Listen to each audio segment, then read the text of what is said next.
बौद्ध ब्लॉक कार्यालय परिसर में जिलापाल और आरक्षी अधीक्षक अनुष्ठित जुग्म जनशुणाणी शिविर में समुदाय 44 अभियोग मध्य 22 गोटी अभियोगर तत्कालीन समाधान होईछि। आज संध्या 7:45 समय जिला सूचना और लोकसंपर्क कार्यालय सूत्र मिलथिबा सूचना अनुसार आज 1:30 समय बौद्ध ब्लॉक कार्यालय परिसर में अनुष्ठित जिलापाल और आरक्षी अधीक्षक जुग्म जन अभियोग शुणाणी शिविर अनुष्ठित हो जाइछि। जनशुणाणी शिविर में जिलापाल श्रीयुक्त सुब्रत कुमार पंडा, आरक्षी अधीक्षक श्रीयुक्त नागराज देवरकोंडा उपस्थित रही विभिन्न अंचल आसिथिबा व्यक्तिगत और सामूहिक अभियोग गुड़िकर समाधान करुथिबा देखिबाकू मिलिथिला।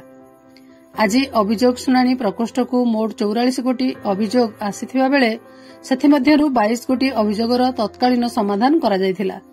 सेहिपरि जनकू व्हील चेयर प्रदान करा जायथिबा बेले 4 जनकू रेड क्रॉस पांठिरु 20,000 टंका प्रदान करा जायछि।